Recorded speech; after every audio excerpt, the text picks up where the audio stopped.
Boa tarde, boa noite. A aula de hoje fala sobre geometria molecular e polaridade de moléculas. Hoje nós vamos olhar as ligações covalentes sob um outro aspecto, sob um outro ângulo, que é justamente o ponto da geometria de cada uma dessas moléculas.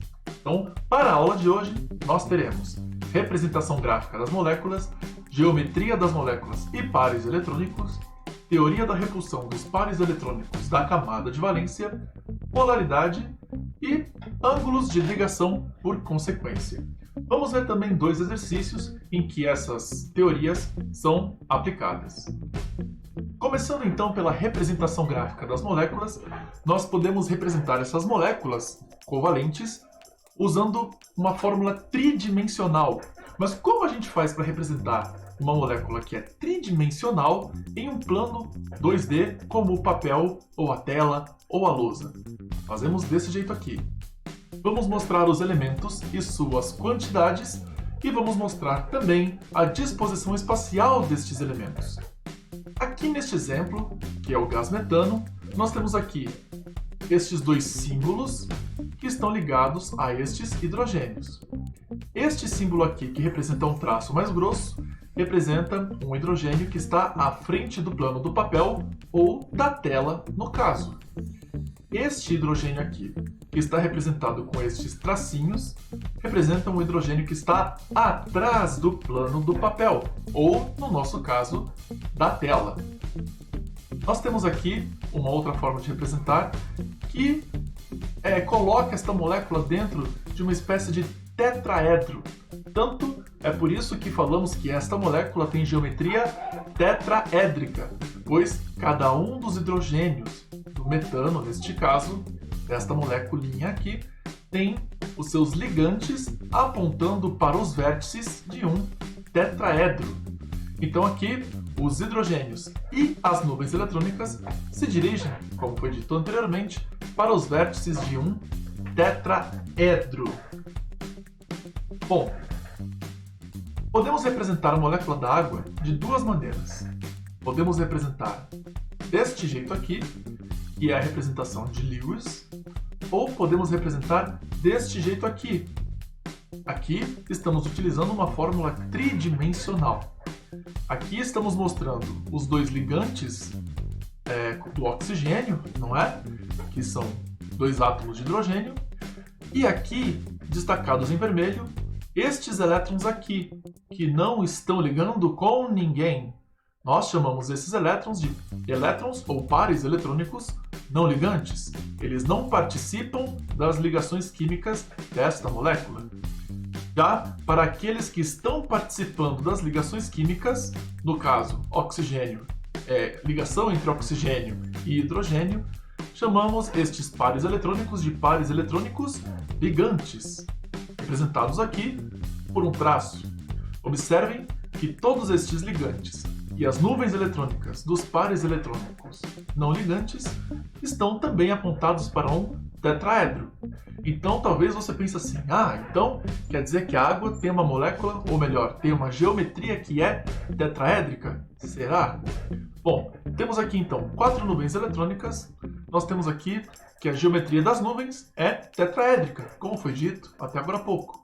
Contudo, a geometria da água é angular. Por que a geometria da água é angular? Porque ao fazermos as considerações para a geometria de cada molécula, nós consideramos apenas a geometria dos ligantes, ou dos pares eletrônicos ligantes. Nesse caso, a gente ignora esses elétrons que não estão fazendo parte da ligação. Então, nós representamos a molécula da água deste jeito aqui.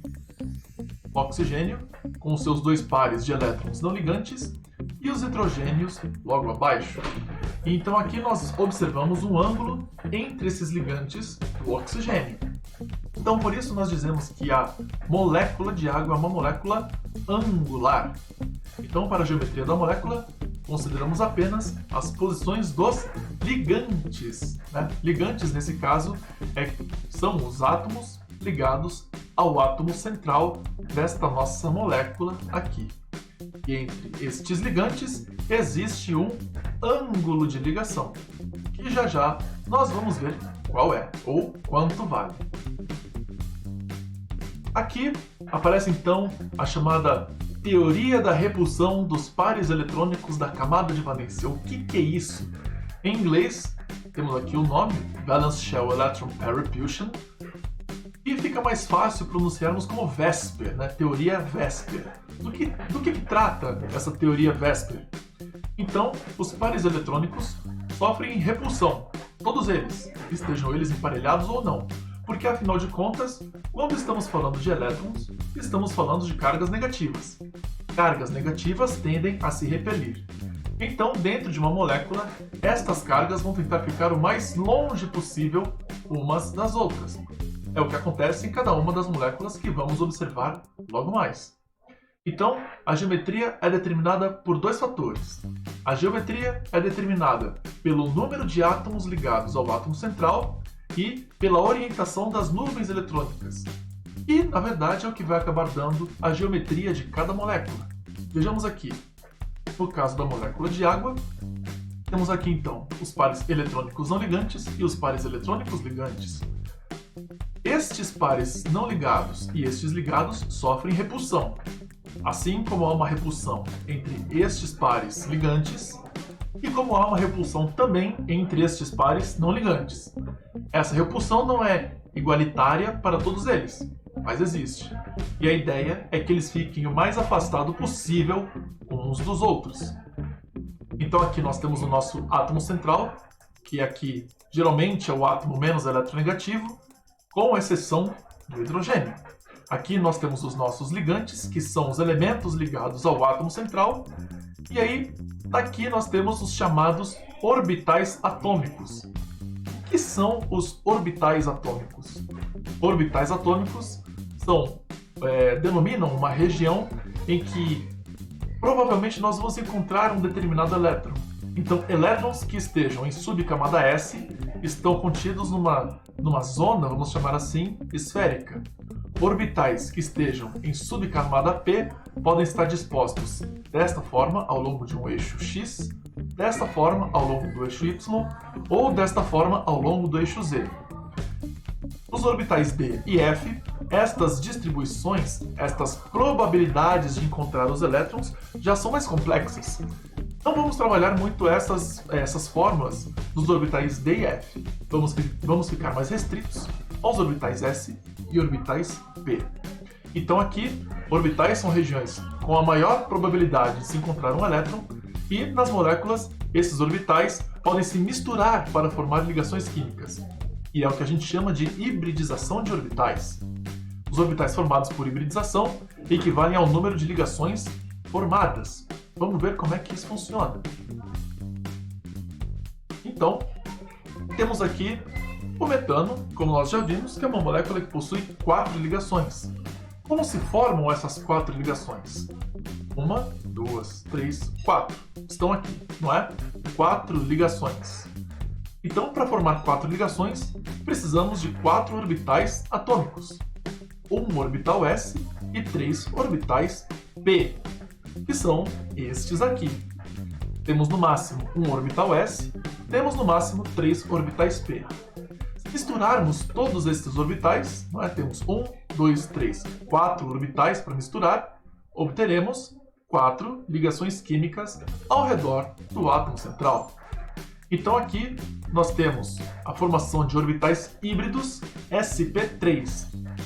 Afinal, usamos um orbital S, 3 orbitais P. Então, por isso, sp3.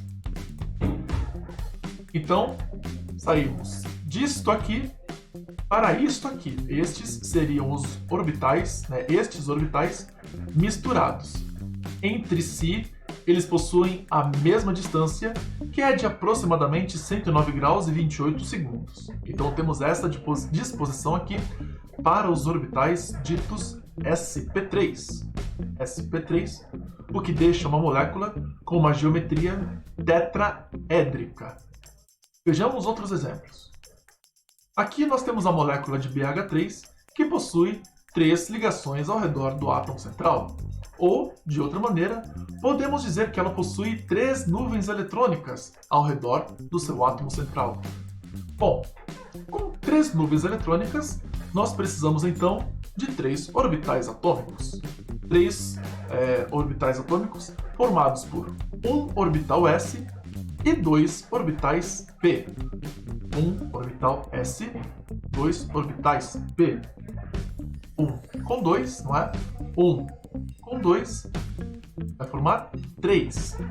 Então temos aqui a combinação de um orbital S, sempre vai ter um orbital S para combinar, e orbitais P, no máximo, 3. Aqui vamos combinar apenas 2 para formar estes 3 orbitais aqui, para formar estas 3 ligações químicas, que dará um formato parecido com este aqui. Observem que este orbital em vermelho aqui é um orbital P que não foi utilizado na hibridização, não foi utilizado na mistura destes orbitais. Aqui temos então orbitais sp2 que formam estas ligações aqui, e eles são planares, eles estão contidos em um mesmo plano. A distância entre eles é de aproximadamente 120 graus. É quase como imaginar um pedaço de pizza, não é? É quase como observar um pedaço de pizza e acima e abaixo dele 2 azeitonas. Então temos aqui o plano formado por estes orbitais sp2, que seria o nosso pedaço de pizza aqui, e temos aqui um orbital P que não utilizamos para formar estes orbitais, que equivalem aqui a essas 2 azeitonas. Até fiquei com fome agora, hein? Então vamos lá. Temos aqui o exemplo do CO2, também conhecido como gás carbônico. Aqui, ao lado para o gás carbônico, talvez você possa pensar, bom, então aqui tenho 4 nuvens eletrônicas, então vou precisar de 3 orbitais S, 3 orbitais P e 1 orbital S. Não, errado. Por quê? Vejamos aqui. Aqui temos uma molécula com apenas 2 ligações, ou melhor, com 2 nuvens ao redor do átomo central. 2. Porque aqui, neste caso, consideramos que as ligações duplas representam uma única nuvem eletrônica. Então, como temos 2 ligações duplas no átomo central, temos 2 nuvens eletrônicas, né? Então, ligações duplas ou triplas contam como uma única nuvem eletrônica. Então, para formar 2 nuvens eletrônicas, vamos pensar assim, precisamos apenas de um orbital S e de um orbital P, né? Um S com um P, teremos então 2 nuvens eletrônicas, como que aparece aqui. Então vamos usar um S, um P, e obteremos este orbital aqui chamado de SP. SP, este orbitalzinho aqui. Teremos então 2 orbitais P que não foram hibridizados, que são este em vermelho e este em verde. Certo? Então assim obtemos estes 2 orbitais chamados de SP, que possuem um ângulo entre si de repulsão, que é o máximo possível dentro desse plano bidimensional aqui no caso, que seria de 180 graus. Bom, outros exemplos. Temos aqui então, como é que a gente monta moléculas pensando em cada elemento? Temos que considerar os elétrons que aparecem na última camada para cada elemento. Por exemplo, aqui no berílio é um elemento da família 2, por isso ele possui 2 elétrons na última camada. Ele não segue muito bem a regra do octeto, ele fica contente com 4 elétrons. Então, se colocarmos, por exemplo, um hidrogênio aqui e um outro hidrogênio aqui, então ele vai seguir a regra do octeto. Hidrogênio, ele também não segue a regra do octeto, ele fica estável com 2 elétrons. É o que acontece aqui. Então, aqui, este par eletrônico pertence tanto a este hidrogênio quanto ao berílio, assim como este hidrogênio. Este par eletrônico está sendo compartilhado entre os 2 elementos. Este par eletrônico pertence tanto ao berílio quanto ao hidrogênio. Podemos representar essa molécula desta maneira aqui. Ao invés de representar os elétrons, podemos escrever simplesmente um traço. Aqui temos então, considerando a hibridização de orbitais, teríamos estes orbitais como S P, né, temos 2 orbitais atômicos que vêm, temos 2 orbitais moleculares que vêm de 2 orbitais atômicos, um S e um P. Temos aqui uma molécula linear. Aqui embaixo, considerando o boro, temos aqui outro elemento que não segue a regra do octeto. O boro fica estável com 6 elétrons.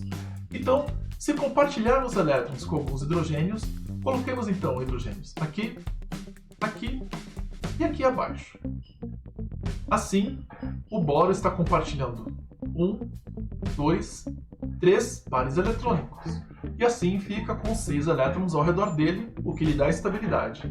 A mesma coisa para o hidrogênio, que, se formos olhar bem para o desenho, cada hidrogênio também está com 2 elétrons, o que também lhe garante estabilidade eletrônica.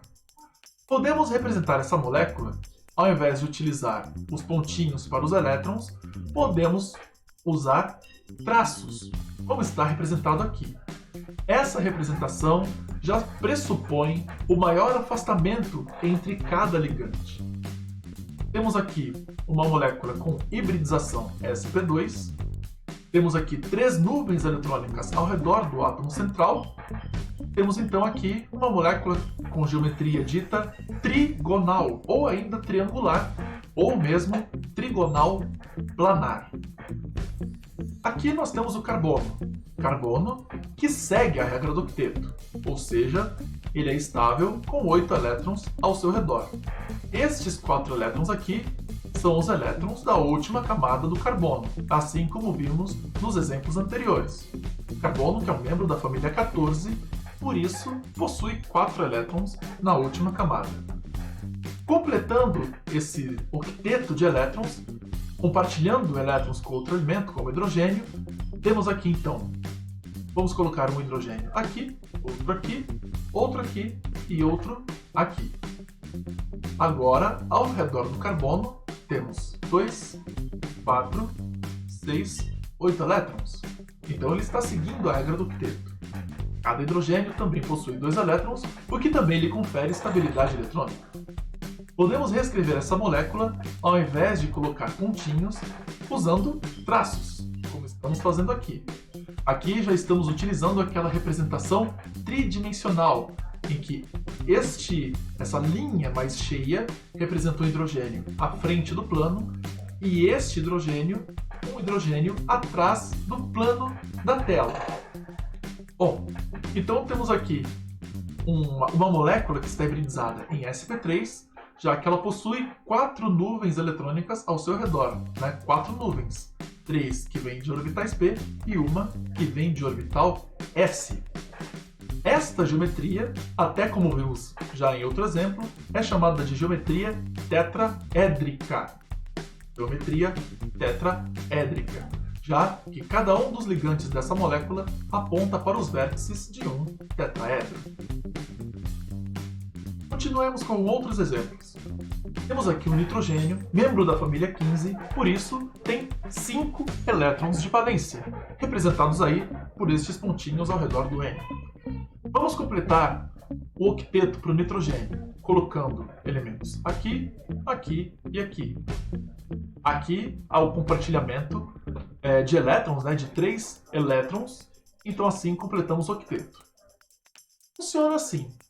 Como aqui nós tínhamos 3 pares desemparelhados, ou melhor, como tínhamos 3 elétrons desemparelhados, emparelhando estes elétrons, 1, 2, 3, completamos o octeto. Essa é a ideia. A ideia sempre vai ser de emparelhar elétrons desemparelhados. Bom, podemos substituir estes pontos por traços, como fizemos aqui.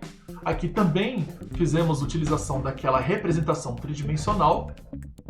Lembrando que este traço aqui, este tracinho, diz apenas que este hidrogênio está dentro do plano da tela, ou do papel, ou da lousa.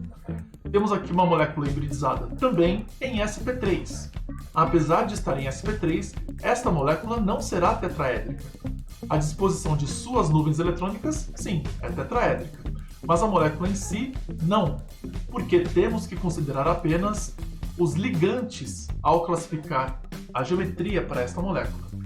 Temos aqui 4 nuvens eletrônicas ao redor do átomo central, mas temos apenas 3 ligantes, o que faz dessa molécula uma molécula piramidal. Piramidal. Temos apenas 3 ligantes, ou 3 nuvens eletrônicas que representam pares compartilhados. Temos aqui o par eletrônico, que também está exercendo repulsão para estes ligantes.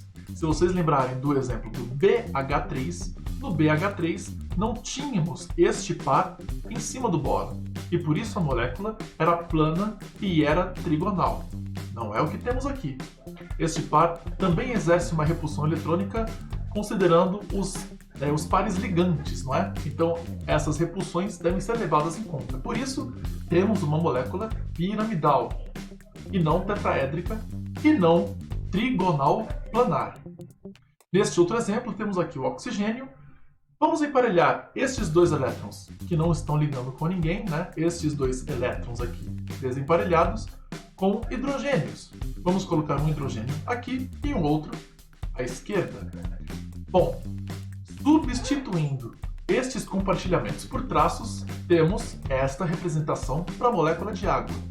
Repare que os hidrogênios não estão em uma mesma linha, e isso não é à toa, né? Isso é proposital.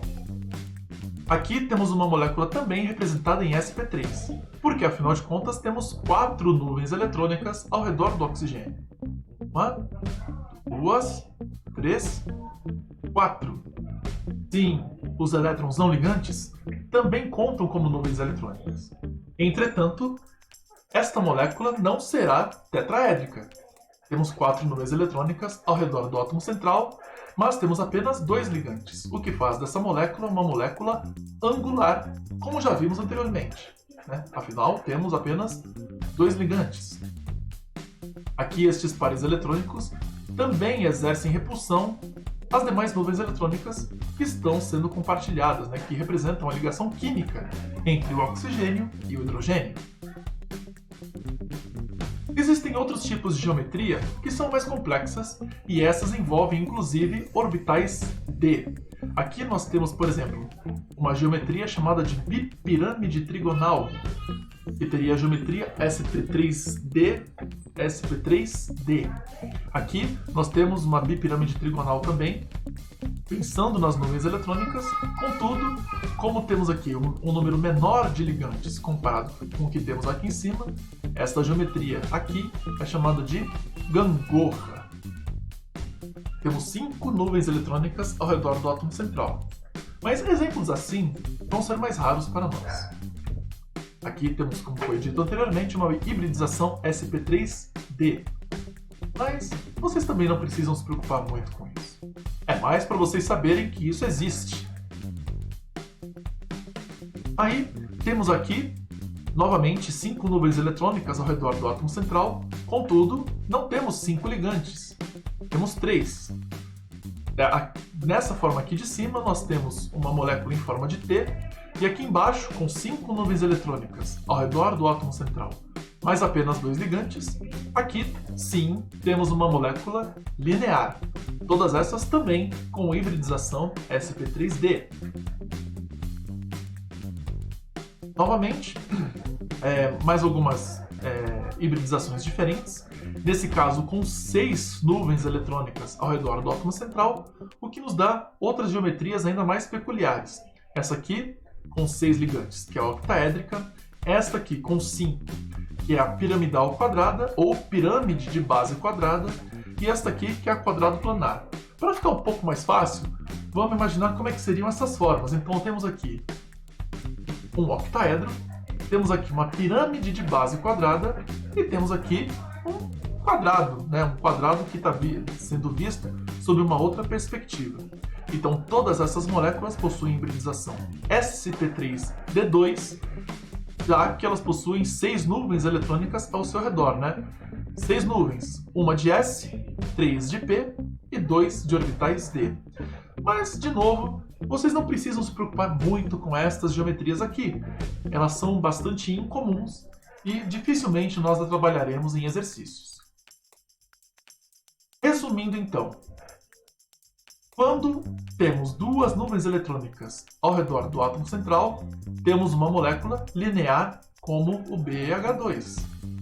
Quando temos três nuvens eletrônicas ao redor do átomo central e três ligantes, temos uma molécula trigonal, como é o caso do BH3. Quando temos três nuvens eletrônicas, contudo, quando tivermos número de ligantes diferentes, nesse caso aqui, temos três nuvens eletrônicas, porém, dois ligantes. Aqui teremos uma molécula angular, como é o caso do SO2. Nesse caso aqui, esta seta está representando um par eletrônico compartilhado em que os dois elétrons vêm apenas de um elemento, que no caso é um enxofre. Quando tivermos quatro nuvens eletrônicas e quatro ligantes, temos uma molécula tetraédrica, como no CH4, quatro nuvens e quatro ligantes. Aqui temos uma, duas, três nuvens, mas temos apenas dois ligantes. Então é importante notar essa diferença. Quando tivermos quatro nuvens eletrônicas e três ligantes, temos uma molécula dita piramidal, como é o caso da amônia. Temos aqui então, lembrando que este par representa uma nuvem eletrônica também. Temos uma, duas, três, quatro nuvens, mas apenas três ligantes, o que faz dessa molécula uma molécula piramidal. E por último, quando tivermos quatro nuvens eletrônicas, mas apenas dois ligantes, aqui teremos também uma molécula angular, assim como é a água. Então, uma, duas, três, quatro nuvens, mas apenas dois ligantes. Molécula angular. E aí, falamos de polaridade, que é uma propriedade extremamente importante para moléculas. A polaridade fala sobre a preferência que os elétrons possuem por um dos elementos da ligação química.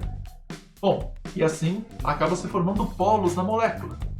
Os elétrons preferem estar em elementos que possuem alta eletronegatividade, que em geral são elementos de baixo raio atômico. Vejamos alguns exemplos. Temos aqui a fila de eletronegatividade que nós já trabalhamos antes, né? Von-Klibrisky pH, ou, se você quiser uma dica para ficar mais fácil, não é? Eu fui ontem no clube, briguei e saí correndo para o hospital. Então o flúor, entre estes elementos, é o mais eletronegativo. Na verdade, flúor é o elemento mais eletronegativo de toda a tabela periódica. Então, conforme vamos andando nessa fila, vamos caminhando para elementos menos eletronegativos. Vejamos alguns exemplos. Temos aqui o BeH2. O Be não está nessa fila por se tratar de um metal. E metais, em geral, possuem baixa eletronegatividade. Então, nesse caso, vamos observar que os elétrons tendem a caminhar para os hidrogênios, como acontece nessa molécula linear. Então, eles caminham para cá e para cá. Então, nesta ligação, os elétrons tendem a vir para este hidrogênio. Nesta ligação, os elétrons tendem a vir para este hidrogênio. Mi representa o vetor momento de dipolo, que é um vetor que mostra para onde vão estes elétrons na ligação química. Então aqui, como os elétrons tendem a vir para o hidrogênio, teríamos aqui um polo negativo, um polo positivo e um outro polo negativo aqui. Bom, aí aparece uma propriedade muito importante. Nós podemos somar estes dois vetores, que têm o mesmo tamanho, mas apontam para sentidos diferentes. Então, temos aqui este μr, que é o vetor momento de dipolo resultante, que consiste da soma entre μ1 e μ2. Porém, como eu disse, eles têm o mesmo tamanho, mas apontam para lados diferentes, eles apontam em sentidos diferentes. Então, eles apenas se cancelam, o que nos dá uma resultante de zero. Como esta molécula possui um momento de dipolo igual a zero, esta molécula é apolar. Temos aqui a molécula de BH3, que é uma molécula trigonal. Aqui, como funcionam estes momentos de dipolo? Para onde apontam os vetores momento de dipolo? aqui também apontam para o hidrogênio, porque o hidrogênio é mais eletronegativo do que o boro. Então temos aqui os vetores μ1, μ2 e μ3. Lembrando que o ângulo entre esses vetores é de 120 graus. Somando estes vetores, temos aqui, o nosso vetor momento resultante, o que também vai permitir que esses vetores se anulem, ou seja, a soma desses três vetores é zero. Lembrando que eles apenas se anulam porque há um ângulo de 120 graus entre eles. Se o ângulo fosse diferente, certamente esse cancelamento não aconteceria. Vejamos aqui o exemplo da molécula de SO2, que é uma molécula angular. Nesse caso aqui, o que a gente observa? Temos o oxigênio e temos o enxofre. O oxigênio é mais eletronegativo do que o enxofre. Então temos momentos de dipolo apontando para cá e para cá, ambos apontando para o oxigênio. Somando esses dois vetores μ2, conseguimos o vetor de momento de dipolo resultante. Nesse caso aqui, não vamos anular esses dois vetores. Obteremos este vetorzinho azul, que representa o momento de dipolo resultante. Quanto vale esse vetor? Não temos como saber. Mas o que a gente pode afirmar é que ele é diferente de zero. Como essa molécula possui um momento de dipolo diferente de zero, essa molécula é uma molécula polar. Aqui na molécula de metano, temos aqui o carbono e temos o hidrogênio. Carbono, que é mais eletronegativo do que o hidrogênio. Então aqui teremos os vetores momento de dipolo, todos apontando para o carbono, como acontece aqui, aqui, aqui e aqui. Temos 4 momentos de dipolo apontando para o carbono. Então, o dipolo resultante, que é a soma desses 4 vetores, vai ser igual a quanto? Estes vetores também vão se anular, o que nos dará uma soma igual a zero. Bom, então esses vetores se anulam, nos dando um momento de dipolo resultante igual a zero, formando uma molécula também apolar. Não há formação de polos nesta molécula. Aqui na amônia, o que nós observamos? Que o nitrogênio, que está aqui, é bem mais eletronegativo do que o hidrogênio, que está bem no fim da fila. Então, nas ligações químicas, os vetores momento de dipolo também apontarão para o nitrogênio. E temos uma molécula piramidal. Então aqui nesta ligação, o vetor aponta para o nitrogênio, nesta aqui também, e nesta aqui também. Tomando esses vetores, aqui eles não se anulam, eles não se cancelam, eles formam este vetor resultante aqui. Então a soma desses 3 vetores nos dá este vetor resultante, cujo valor não sabemos, mas podemos afirmar que é diferente de zero. Então aqui nós temos 2 moléculas que são polares, a molécula angular e a molécula piramidal. Então estas polaridades também ficam atreladas à geometria da molécula. Moléculas lineares podem ser apolares ou polares. Tudo depende do tipo de molécula. Moléculas trigonais são sempre apolares. Moléculas angulares são sempre polares. Moléculas tetraédricas também são sempre apolares. E moléculas piramidais são sempre polares, por causa dessas somas de momentos de dipolo. Então, como um resuminho, podemos dizer que moléculas lineares podem ser apolares, mas na verdade depende do tipo de molécula que tivermos. Vamos ver algum exemplo que envolva também moléculas lineares que sejam polares. Contudo, moléculas trigonais são sempre apolares, moléculas angulares são sempre polares, tetraédricas sempre apolares, piramidais polares e angulares também são sempre polares, como observamos em cada uma destas moléculas anteriormente trabalhadas. Então temos aqui que o BH2 é uma molécula apolar, o BH3 também, o SO2 é uma molécula polar, CH4 apolar, NH3 polar e água também polar. Muito bom.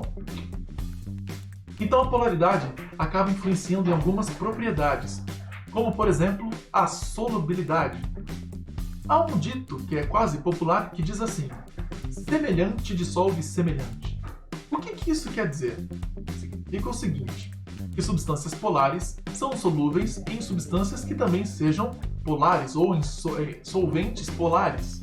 A mesma coisa se diz para moléculas apolares. Substâncias apolares são solúveis em outras substâncias ou solventes que sejam apolares.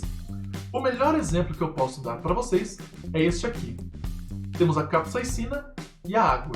A capsaicina é uma molécula que tem bastante carbono e hidrogênio, muitos carbonos e hidrogênios. E moléculas que tenham essa característica de possuir muitos carbonos e hidrogênios ligados entre si, por essência, são apolares. Aqui temos um oxigênio, o que dá uma certa polaridade para a molécula, e aqui também. Contudo, o número de carbonos é muito maior, o que faz com que esta molécula seja apolar. A água, como vimos agora há pouco, trata de uma molécula que é polar. Bom, mas por que eu cito esses dois exemplos? A capsaicina é o componente principal da pimenta. Você, provavelmente, garotinho e garotinha, já comeu alguma comida muito apimentada e, por instinto, acabou tomando água para tentar tirar aquele ardor da pimenta. Provavelmente não funcionou. Por quê?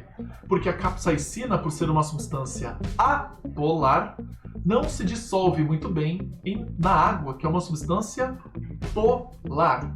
Então, para tirarmos a capsaicina, a gente poderia usar alguma outra coisa que também tivesse uma carinha de substância apolar. É o que acontece, por exemplo, com o ácido oleico. Olha só a estrutura do ácido oleico. Temos um oxigênio aqui e aqui, o que dá uma certa polaridade para a molécula.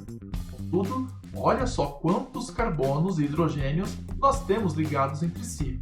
Lembrando que moléculas que possuem muitos carbonos e hidrogênios, como temos aqui, possuem, por essência, uma característica apolar.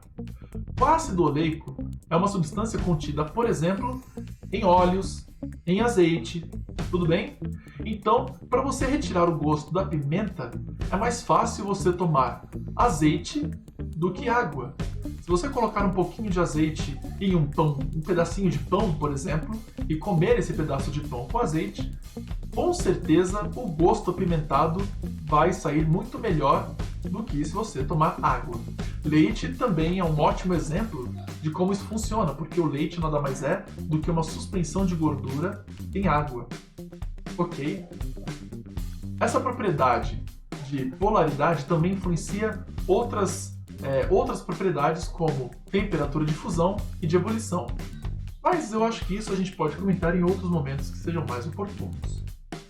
Vendo alguns exercícios, temos como exemplo este exercício 1, que diz assim: considerando as moléculas de ácido clorídrico, dióxido de carbono, trióxido de enxofre e água, determine a geometria que garante maior estabilidade para cada uma delas. Ou seja, a gente tem que escrever a geometria para cada uma delas. Então vamos lá, como é que a gente começa? A gente vai procurar cada elemento desses na tabela periódica. Então temos aqui o hidrogênio, que tem 1 elétron, e o cloro, que tem 7. Né? Aí acabei representando com 6, mas na verdade possui 7. Bom, o hidrogênio é um membro da família 1 e o cloro é um membro da família 17. Por isso ele tem que ter 7 elétrons e não 6, como eu coloquei aqui. Né? Meia culpa. Bom, o que acontece aqui? Nós vamos unir, né? Vamos juntar estes dois elementos para compartilhar estes elétrons aqui. Compartilhando esses elétrons, o cloro acaba ficando com 8, porque ele segue a regra do octeto, e o hidrogênio acaba ficando com 2, também assim ganhando estabilidade. Bom, aí, para escrever o CO2, a gente tem que lembrar daquela regra da eletronegatividade. O elemento do meio será o elemento menos eletronegativo. Carbono, né, no caso do CO2, carbono é menos eletronegativo do que o oxigênio. Então aqui nós temos que o carbono vai ficar no meio. Carbono é um elemento da família 14 e por isso possui 4 elétrons na última camada. O oxigênio já é um membro da família 16 e por isso possui 6 elétrons na última camada. Vamos unir estes dois elementos e fazer o compartilhamento de elétrons. Aqui o oxigênio fica estável, porque ele fica com 2, 4, 6, 8 elétrons. Ok, o oxigênio segue a regra do octeto. Contudo, o que acontece com o carbono? Ele fica com 2, 4, 6 elétrons. Ele ainda precisa ganhar 2. Como faremos isso? Vamos colocar outro oxigênio e vamos compartilhar os elétrons deste oxigênio com o carbono. Agora sim, o carbono tem 2, 4, 6, 8 elétrons ao seu redor, assim como este oxigênio. Então, assim, todos os elementos desta molécula estão estáveis, todos eles seguem a regra do octeto. Partindo então para o trióxido de enxofre, temos aqui, de novo, o elemento menos eletronegativo tem que estar no meio, é o enxofre. Então coloquemos aqui o enxofre no meio. Enxofre que também é membro da família 16, assim como o oxigênio. Ambos possuem 6 elétrons na última camada. Então vamos aproximar esses dois elementos e compartilhar os seus elétrons, como que acontece aqui e aqui. Ambos já possuem 8 elétrons ao seu redor. Mas aí a gente tem que se fazer uma pergunta. Ambos já estão estáveis? Como é que a gente vai fazer para escrever, então, trióxido de enxofre, né? Temos que ter 3 oxigênios. Aqui temos apenas um. Como faremos? A gente vai fazer assim. Tá vendo esses elétrons que não estão ligando com ninguém? Então, estes elétrons aqui vão ser doados, entre aspas, para os outros 2 oxigênios. É o que acontece, por exemplo, aqui. O oxigênio tem 6 elétrons ao seu redor. Vamos aproximar este oxigênio do enxofre e observe que aqueles 2 elétrons do enxofre estão sendo compartilhados com o oxigênio. Só que aqui é um compartilhamento meia boca, não é? Porque afinal de contas, os 2 elétrons vieram do enxofre. Então o enxofre contribuiu com 2 e este oxigênio com nenhum. Mas ainda assim, há ligação química. Aqui nós falamos que é uma ligação química dativa ou coordenada. É a mesma coisa que vai acontecer com os elétrons aqui de cima ao colocarmos um oxigênio bem aqui, certo? Então, este oxigênio não está contribuindo com elétrons para a ligação. A ligação é feita pelos 2 elétrons que vêm do enxofre. Então, aqui conseguimos escrever a fórmula do SO3. Para a água, a gente vai colocar o oxigênio no meio, porque para esta regrinha aqui, o hidrogênio é exceção. O hidrogênio é menos eletronegativo do que o oxigênio. Mas o hidrogênio jamais virá no meio de uma molécula, porque ele só faz apenas uma ligação. Então, já que temos o oxigênio aqui, que é um membro da família 16, coloquemos aqui ao lado o hidrogênio, que é um membro, entre aspas, da família 1. Digo entre aspas porque, afinal de contas, os membros da família 1 são os metais alcalinos, e o hidrogênio não é um metal alcalino. É um gás a temperatura ambiente. Ele é um ametal. Mas, enfim, como ele possui um elétron, foi por isso que eu coloquei entre aspas como elemento da família 1. Então vamos aproximar esses 2 elementos para fazer o compartilhamento. Aqui o hidrogênio fica estável, mas o oxigênio precisa de mais um elétron. Faremos isso colocando outro hidrogênio e aproximando este hidrogênio para compor a ligação entre eles. Muito bem. Então aqui nós temos as fórmulas eletrônicas, né, as fórmulas de Lewis, mas podemos reescrever cada uma dessas fórmulas trocando estes elétrons compartilhados por traços, como que acontece aqui, formando essa molécula linear e polar neste caso, porque aqui os elétrons desta ligação preferem passar mais tempo no cloro do que no hidrogênio. Então os elétrons deslocam-se para o cloro, formando então um polo negativo aqui, um polo positivo aqui. Temos uma molécula polar. No CO2, temos esta molécula aqui, que é uma molécula linear e apolar. Aqui, os vetores momento de dipolo se anulam. No SO3, nós temos esta molécula aqui. Estas setas, como eu coloquei aqui, elas representam aquele compartilhamento em que os elétrons vêm apenas de um único elemento. Então, esse par eletrônico está compartilhado, mas vem apenas do enxofre, representamos com uma seta. A mesma coisa para este par aqui, também representado por uma seta. Podemos inclusive representar por ligação dupla. Em muitos lugares é comum representar-se assim também, colocar ligação dupla ao invés de uma seta. Aqui nós temos uma molécula que é trigonal, e por ser trigonal, ela é obrigatoriamente apolar. E aqui no caso da água, nós temos esta molécula aqui, esta representação, que é uma molécula angular, e por isso é obrigatoriamente polar. Certo? Muito bem. Vamos ver mais um exercício. Esse exercício aqui diz assim: a seguir estão representados por meio de símbolos genéricos 5 possíveis geometrias moleculares. Em algumas delas temos pares de elétrons estereoativos não ligantes, que são pares livres. Então aqui na molécula A não temos par livre, nem na molécula B, mas na molécula C sim. Os pares livres estão representados aqui e aqui. Bom, então, alternativa A, item A, quais moléculas apresentam pares de elétrons não ligantes? E alternativa B, qual a geometria e o valor do ângulo aproximado BAB de cada uma dessas moléculas representadas?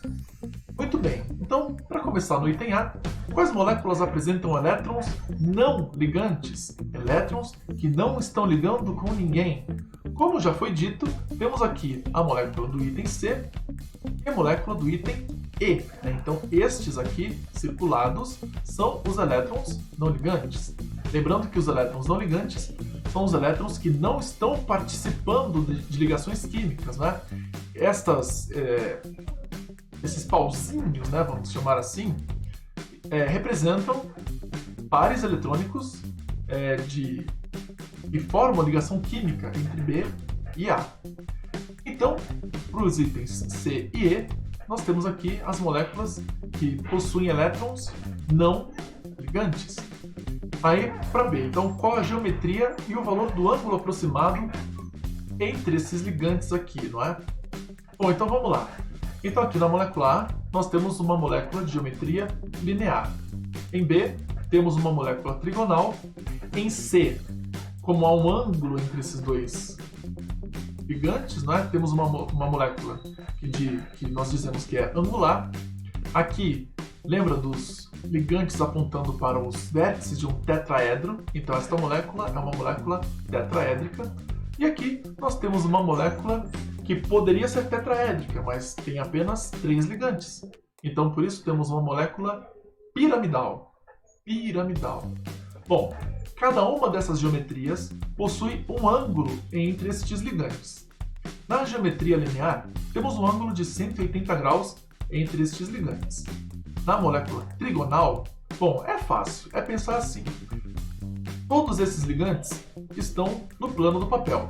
Se dividirmos 360 por 3, este ângulo vai dar 120 graus, ok?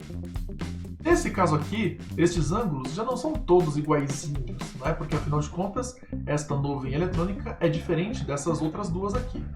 Aqui nós temos um ângulo de 104,5 graus.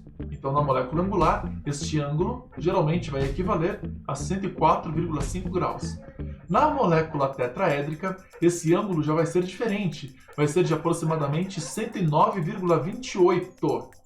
E na molécula piramidal, estes ângulos entre os ligantes são de aproximadamente 107 graus. Então assim, nem todos esses ângulos são fáceis da gente lembrar, mas da linear e da trigonal, esses são um pouco mais tranquilos, eles são mais intuitivos até, já que ambos estão no plano 2D, estão no plano do papel ou da tela. Bom, então no mais, é isso. Eu espero que vocês tenham gostado, eu espero que vocês tenham entendido. Bons estudos e se tiverem dúvidas, deixem aqui abaixo nos comentários. Um abraço, um beijo e até mais!